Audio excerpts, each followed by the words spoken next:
still the same thing. It's picking up my. Is it picking up my audio? Is the audio working on there? Oh. Is it? It's not picking up my. Oh wait, yeah, it is. Check. Check. Yeah, it's getting my audio. We're live, guys, so you're hot. After a long battle with the back end, we've made it onto the YouTube platform, but nonetheless excited to bring you coverage of Season 37 of Forster Women's Soccer. Adam Plager alongside John Nicole. Let's quickly catch you up on what you've missed. The Forsters open the scoring as Izzy DiStefano broke in behind the Concordia, Wisconsin defense and spotted number 21 for the Forsters in her debut game, Rosalie Wisniewski, and beat goaltender Bree Rosemerick. Got the scoring started. Falcons would respond, though, in the second half. An unassisted goal from Selena Estem. And that's where we stand, 1-1 here in the second half, John, and kind of what you expect. A cagey game, both teams trying to test one another, and also some collisions too, some physicality in this opener. Yeah, these teams have played each other a lot of times. The first game was in 1999. Concordia has the overall record over the Forsters. The Forsters are 10-11-2 against the Falcons, and especially after last. Oh, what a chance right in front. Sorry to cut you off, John. A excellent opportunity for the Falcons goes for naught. They just miss Joanna Aslanides' cage, and we'll talk about that point too, John. Maggie Kirsting, the two-time all-conference goaltender, 30 career victories. Well, she has since departed after graduating. That's left an opportunity now, and Coach Bell is going to give each of his three goaltenders. Joanna Aslanides gets the nod here in game one, but Franca Finch and Greta Norville will both have their opportunity to win the position. Certainly some big shoes to fill after the departure of Maggie Kirsting. Yeah, and Aslanides has done a good job so far in this game. She's currently 2 for 3, 2 saves, 1 goal. She's looked good so far, and hopefully keep just that one on the board and keep her team in it. Forster's looking to stretch the field, and that one will work its way out of bounds. 31-17 remaining in the second half, and a stalemate against our border battle foes in the Concordia Falcons. Last season it was a 4-0 victory for Concordia on their home pitch. Forster's looking to find a victory here, and a perfect opportunity as they were trying to stretch it out to the flags. It's going to stay in bounds. What a play there by Anna Hoffman. She was trying to win the race all the way out to the far left wing and was able to have it go off a Falcon and out of bounds. So the Forsters have possession out of the corner. And once again, this is Hoffman trying to angle it into the box. That's played by a head and a whistle to end that sequence. And that's something to watch for here, John.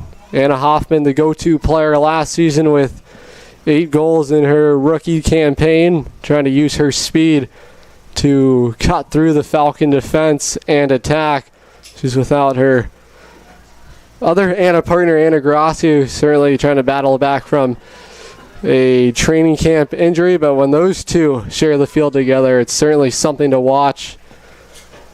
Yeah, the offense has been clicking so far today, but once we have both Annas back, you can only imagine they're going to kick it into another gear.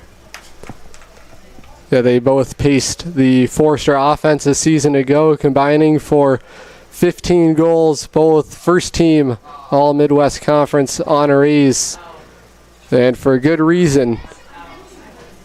That's what you want, too, out of your incoming class, to come in and produce. They did that. Forster's welcoming 8 new faces to the roster this year and just trying to see where all the pieces of the puzzle fit together. Exactly, especially after you lose so many seniors, especially your 2 senior captains.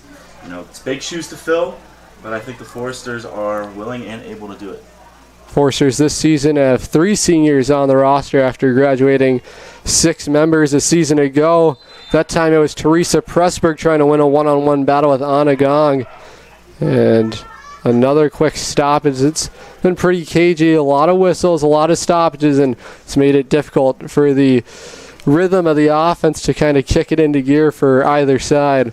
Yeah, it's difficult to get things going and really set the tone on the offensive side when it's stop and go. But like you said, Adam, these teams have been back and forth. It's been physical, and that's just what's going to happen in a physical game. You give the referee no choice but to blow the whistle. That was Pirtle with the right foot swinger trying to send it immediately into the box. Went out of bounds. Forster's trying to clear. This is Alamanthe trying to pivot it with her left foot. Find her teammate. Forster's again quickly escape out of their defensive zone. And this is the Falcons and their goalkeeper, Bree Rosemerick, in the all blacks. That's takes a lot of courage to wear that in some of this Midwest heat in the dog days of summer. Yeah, we've been fortunate to have some really nice weather this past week, Adam. I'm sure this is definitely taking a toll on the players practicing in just such nice conditions. Here comes Pressburg with an opportunity, trying to cut in front for Hoffman. Hoffman to her right foot. She's trying to steer it into the box, and this one's going to roll out of balance. Forsters, again, a couple of nice through balls there, and trying to get to the second ball there, John, and the Forsters just unable to catch up to it, but you can kind of see them just trying to split through the Falcon defense and attack. Yeah, the runs have been excellent for the Foresters, attacking the ball, their strikers and the forwards, but it just hasn't really clicked so far. They were successful on one goal, but that was coming from the flags, getting that cross into the box. Look to see in these last 9 minutes, 27 left, if they can get a nice run here. Foresters will look to do just that. That's right on. Rebound almost became available. Grade A opportunity shut down by Rosemerick.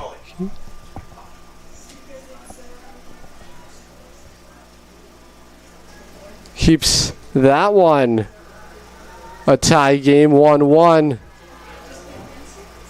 Foresters again trying to just push it through a couple of waves of the Falcons' defense, and it again lands out of bounds. Clock continues to roll, 26:35, and a 1-1 score here on Farwell Field. Foresters were picked with the top spot in the preseason coaches poll, tied with Grinnell. Foresters earning 4 of the 9 first place votes. Right now they meet with the Falcons, who were excellent a season ago. They made it into the tournament, but were defeated at the hands of Illinois Tech.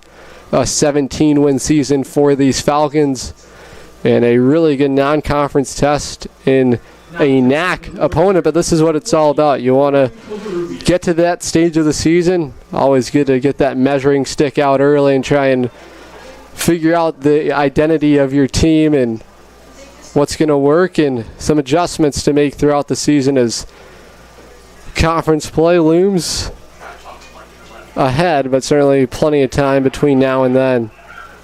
Especially after last season, expectations were high going into the postseason. Just didn't quite work out how the Foresters wanted, and what a nice way to start the season against a NAC opponent that made the tournament, national tournament.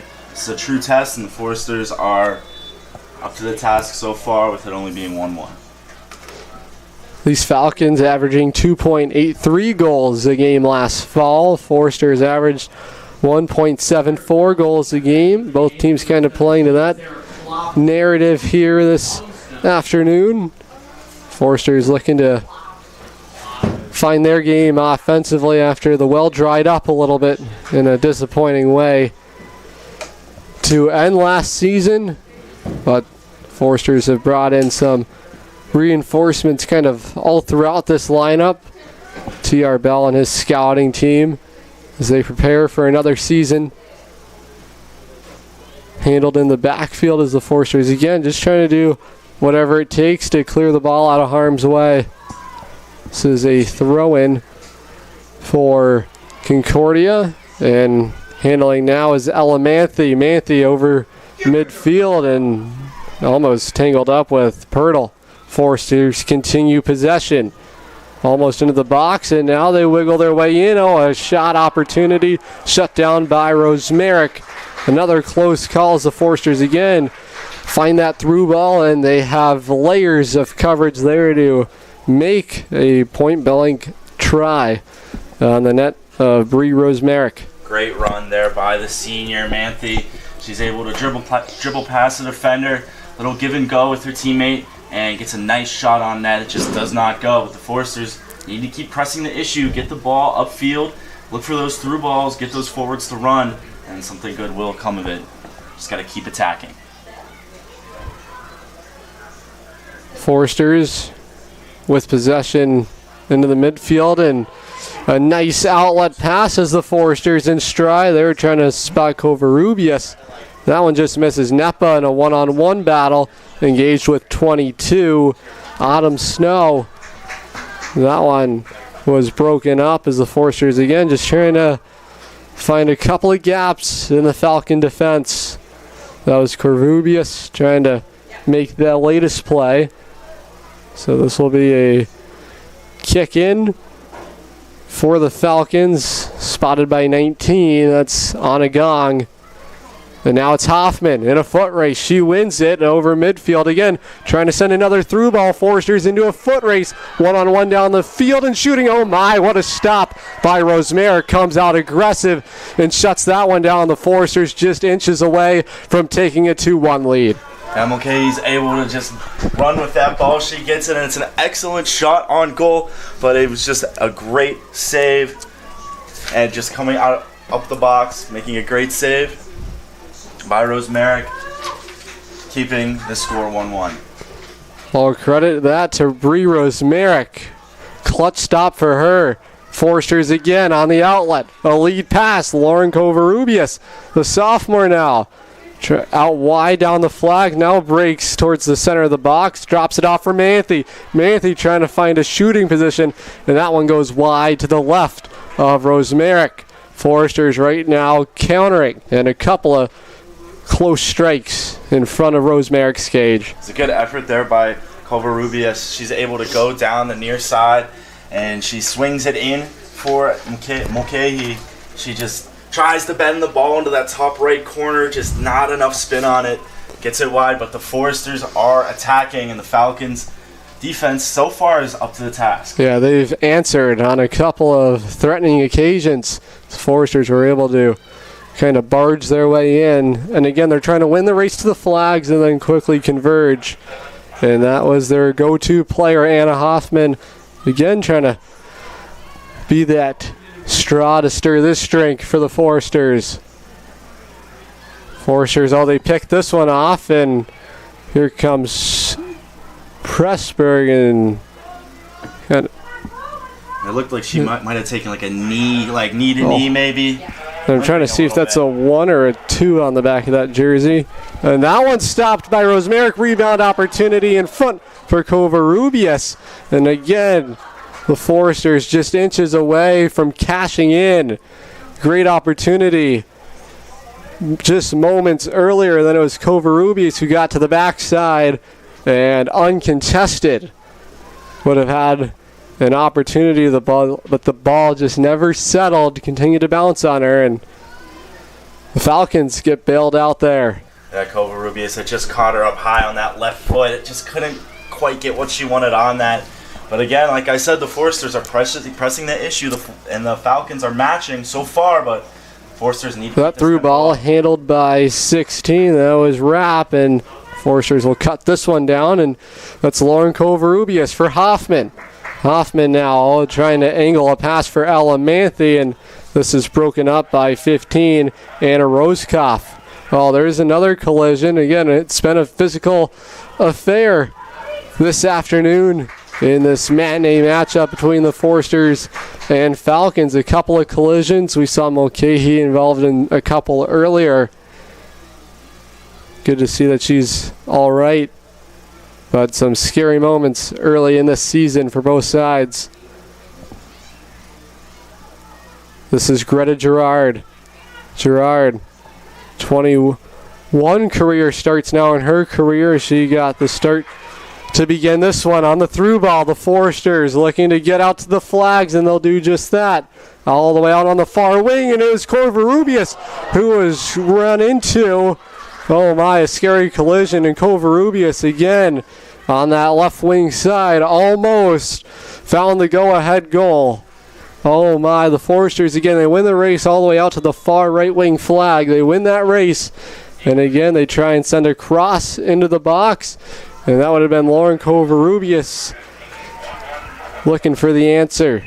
An excellent job there by the Foresters to find Covarrubias on that back post, almost unchecked, but it was a good job by Covarrubias as well to stay onside for that ball, and just great defense again by the Falcons. Bend but don't break here. The Foresters need to stay on the ball, keep forcing that ball downfield, and try and get one past this Falcon defense.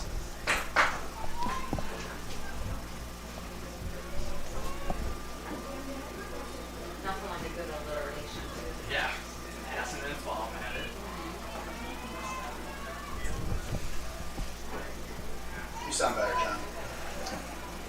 Just make sure you're like angling towards that. That would have been the first career goal for Lauren Covarrubias, and no better time to spot it, as the Foresters would have taken the lead on it. And again, that's a gutsy play. A lot of heart to take that collision as she was engaged in that battle. Foresters in possession once more. Foresters in their all whites, attacking right to left. And again, that one was broken up as it was, I believe, 14. No.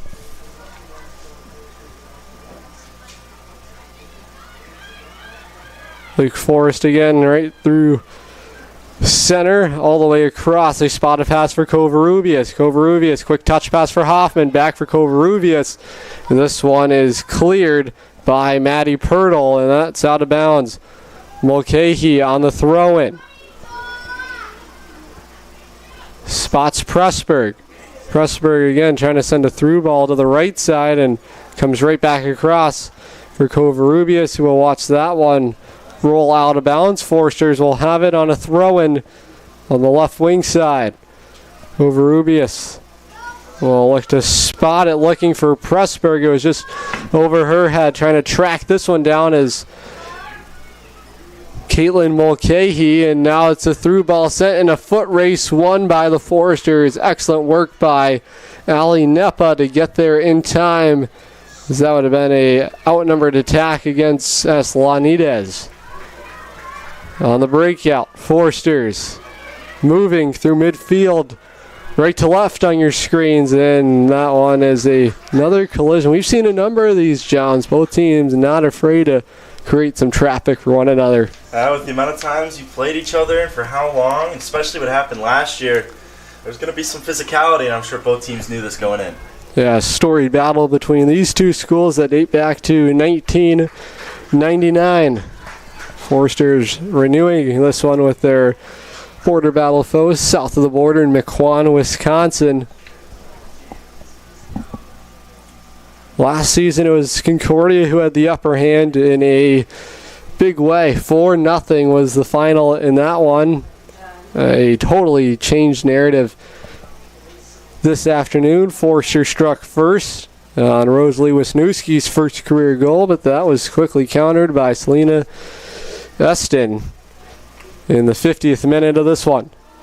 This one swung into the box. It was a right foot swinger, and that one again, another quick stoppage. Foresters again wanting to win the race out to the flags. If not, they'll play the corner kick game. That's been the mantra here this afternoon, and they have stuck with it. That was Foresters' third corner kick of the game. Nothing doing off of it so far, no goals generated. But Pressburg was able to swing it in. And again, physicality inside the box. Play was blown dead because of a Forester foul. Forester offside. And Foresters are just trying to press the issue and get to that ball. But you got to remember to stay on side. Make sure you're playing behind that ball. Kind of get this feeling that it's going to be some kind of hard-earned goal. It's nothing going to be pretty about this one.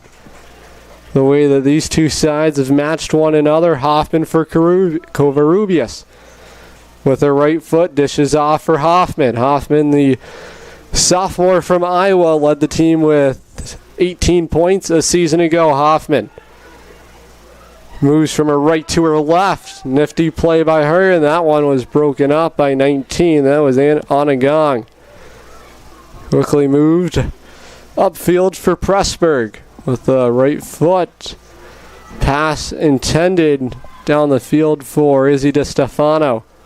DeStefano making her career debut after being sidelined due to injury in her rookie campaign.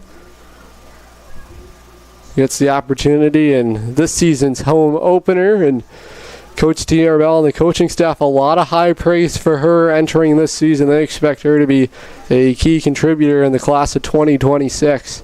Yeah, and you can tell they have the faith in DeStefano. They have her starting, and that Foresters, they came out in a 4-2-3-1, and DeStefano's on that right side, right behind the striker Manthe. So they have high faith in her, and she's been proving it well so far.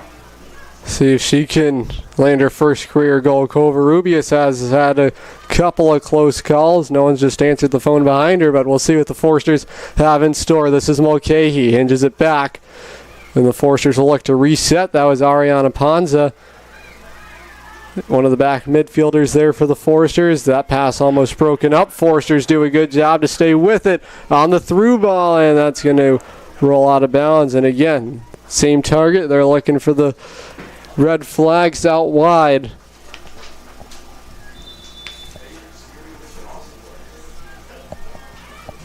Got to watch them practice earlier this week. They put a lot of time and effort onto these plays on the offensive side of the game. In the practice has shown, Adam, they've looked really comfortable playing the ball down the wings, getting it to the flag, and then swinging the ball into the box and try and make something happen from there. That's how they generated their first goal. So Foresters kind of looked like to be they're shifting away from it, looking to try and stretch the defense and find the gaps with the through balls and go for some runs. It's been working so far. They've had some opportunities. We'll see if maybe as we get to around 11 minutes here, we'll see if they switch back to that original game plan of playing the ball down the wings to the flags, trying to swing it into the box. It's been a chess match nonetheless, John, between these two sides. Pressburg wins that race for Hoffman. Hoffman now will scan and observe, and she'll dump it off for Greta Gerard. She'll switch out. Foresters trying to fill some lanes as they try and attack over the midfield and into the striking zone. Here come the Foresters, and that one, I believe, just went off the toe of the Falcon defender. So Foresters will have it on the right wing corner. And Manthe was the one looking for the cross. It was off a Falcon defender. Now she'll be the one taking the corner. Yeah, big moment. Corner kick. Will be a right foot swinger into the box. Foresters trying to win the race, and I think they might have had that second touch on it, but deflected wide. Rosemerrick's cage. That's kind of could be the deal breaker in this game. One of those plays, and you get the ball to bounce your way. Foresters could spot themselves a lead in that fashion. That was played by Concordia back to their goalkeeper and quickly back up to midfield.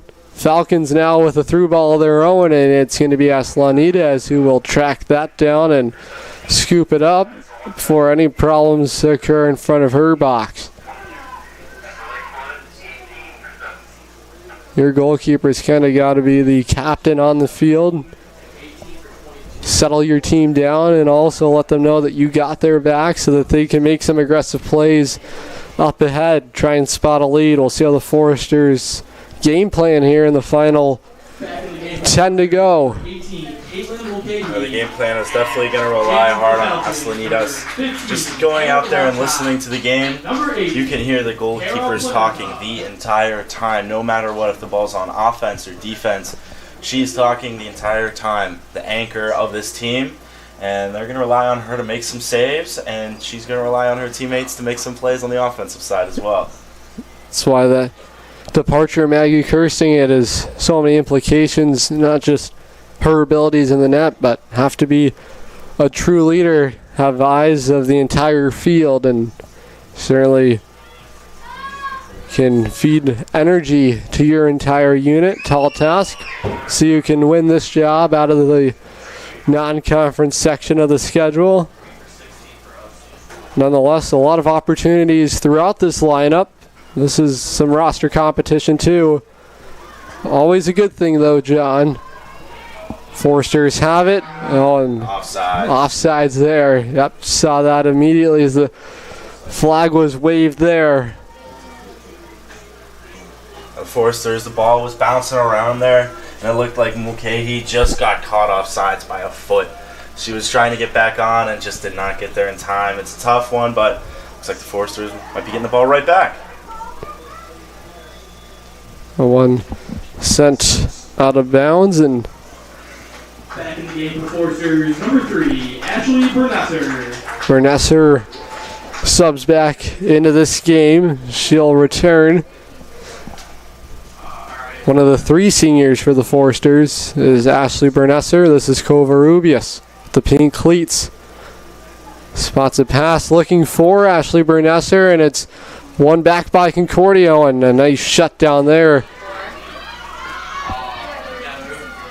from Forester defense.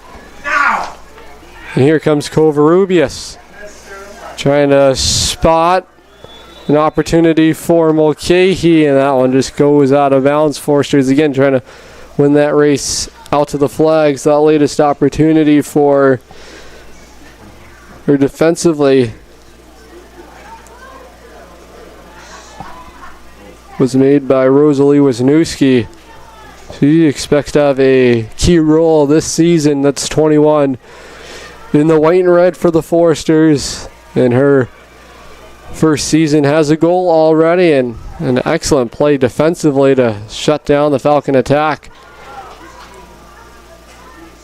So again, the Foresters trying to clear some havoc brewing there in Forester territory, and it's kind of been a seesaw battle between these two sides, both countering opportunities, and Foresters held up their end of the bargain to keep it even 1-1. Concordia distributes a pass into the midfield, and this now handled by 11. That's Sabrina Moore. Moore continues to handle, and it's broken up. Foresters will reset possession in Alessandra Nepa. Nepa's impressive with her 35 straight career starts. Foresters are able to angle it past a brief wave of Falcon defense, and a great second effort by 14, Carmen Rowe, the junior defender of Copley, Ohio. Resilient play, as if not, the Foresters would have leaked in behind the Falcon defense. Could have been a dangerous opportunity on Brie Rosemerick's cage. Now Rowe stops that excellent Forester opportunity, some beautiful passing, and Rowe is able to stop that before it gets any more dangerous than it was. Give Falcons the ball back. Planetta swings it across for Anna Gong. Another battle in the midfield. Played by a header ultimately by Anna Hoffman, and steered further up the field again, looking for Covarrubias. Foresters again caught offsides. That will be their 7th offsides call. Referee raises the flag again, and the Foresters, like I said, they're trying to press that ball upfield, but I get it. There's 5 minutes left in the game. You want to go fast, try and get that goal, break this deadlock. You just gotta take a deep breath, relax. Can't keep getting caught offsides, because then that's just a turnover and a free kick for the Falcons, and giving them a free opportunity. That is something you do not want to warrant against this high-flying Falcon offense. They did graduate, though, their top 2 goal scorers a season ago, but excuse me, that's Braga that was in the net, so my apologies there. Oh, and the Foresters almost cash in on Brooke Braga, so my apologies there, as I was looking at the wrong name on my sheet earlier. But Braga, the sophomore last season, played in every single contest for Concordia. Expect her to have a huge role this season in the success of this team. She was brilliant in the cage. Braga was tested just there. Mulcahy had an excellent shot. It looked like it was destined for the upper 90, but it just sailed between the soccer and football goalposts. Just so close, but yet so far for the Foresters. They're looking to capitalize here. About 4 minutes left of the throw-in. 4:11 to go. 1-1 stalemate between these two sides. Foresters are 3-1 all time against Concordia in home opener matchups. Foresters looking to get their 4th in 5 tries. Good spot to do it. They have the ball in the offensive zone. In that third of the field, oh my, collision there, and Braga ends up with the soccer ball. Oh my. Foresters again trying to barge into the box and make a play, but Braga once again stands tall in the net. The 5'7" netminder from Belgium, Wisconsin. That's Bernesser. Finds Covarrubias. Oh, Forster's only playing with 3 defenders as they look to spark some offense here late in the game. We'll see how that pans out for the Foresters.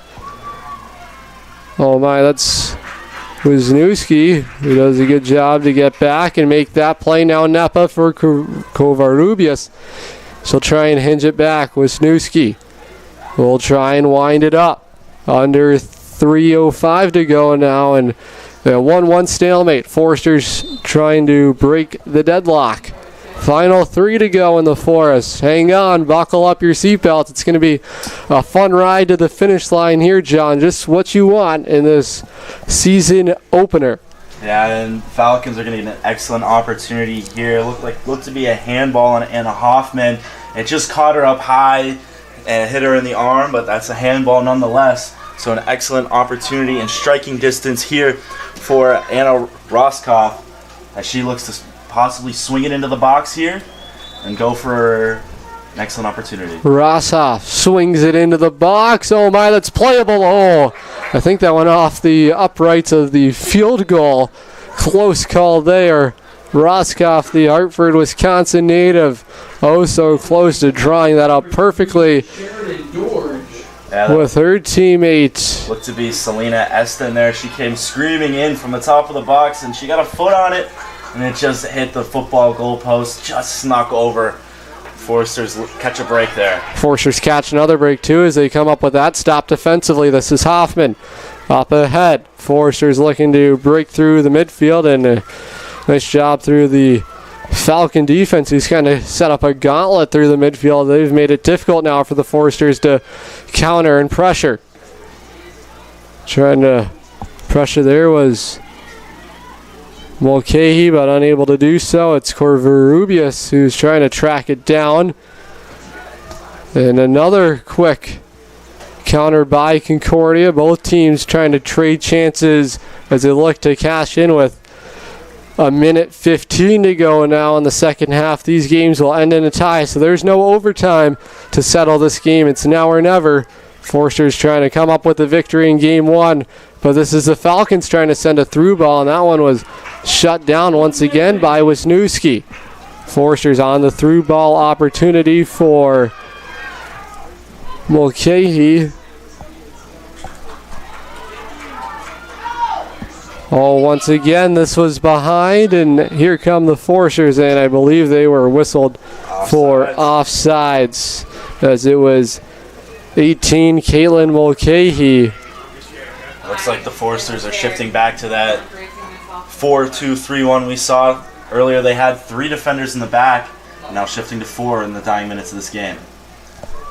Clock will not stop, so we're down to 20 seconds to go. Kind of a Hail Mary dash for it. So the clock will reach to 15 seconds. Aslanides trying to kick it through into the midfield, and we're into 10 seconds in game playing time. Foresters again on the through ball opportunity. They try and win the race, and they'll do just that. The shot will sail wide of the cage. Time expires on regulation time, and I don't think there's any penalty time or injury time that they will add to this clock. 1-1, I believe, will be the final in the season opener. Foresters began the scoring on Rosalie Wisniewski's first career goal, set up by Izzy DeStefano, who gets a point in her first career game, but it was countered, though, in the 50th minute and 30 seconds by number 12, Selena Esten. But a good showing, though, for Lake Forest in Game 1. A lot of new pieces into this puzzle. 11 total new players that were not on last season's roster, and they'll try and figure out all the pieces to the puzzle, but some good things here, John, in Game 1. Yeah, an excellent showing from the Foresters today. You saw it as they were coming off the field with that final whistle. Hands on their hips, hands above their heads. They're tired. They left it all out there, and 1-1 is nothing to scoff at, especially after last year's 4-0 loss this year against a tournament team. It's a good showing with all these new pieces. One thing you'd like to see the Foresters clean up for next game is they got in a little bit of foul trouble and those offsides. 8 fouls and 8 offsides. Let's see the Foresters clean that up, slow down the game, and just try and keep it clean. With that, goals will come. They sure will. It'll be exciting to get Anna Gracia back into this lineup. She was outstanding a season ago. Foresters continue to outshoot opponents. They do that here this afternoon, 17-7. They had averaged 18 shots a game last season. That's kind of been the identity of this team. What's next for these Foresters is a 3-game road trip that will make stops against Carroll, MSOE, and at Crown in Minnesota. They'll return a 4-game stretch as well as Bethel in Minnesota. They will return home September 13th against Elmhurst. That's a 4:30 start. Forester men's soccer will return from their Colorado trip and begin their season at home September 6th against the Wheaton Thunder. We had some difficulties ourselves here, but we'll get things going for you on Wednesday. As always, thank you to all of our production staff, from Luke Drace, Kelly McAllister. It was a full team effort to try and put this one together, but certainly learning on our end. John, always a pleasure to call a game with you. Always a pleasure. I'm looking forward to the next one. For John Nicoli, I'm Adam Plager saying so long and good night.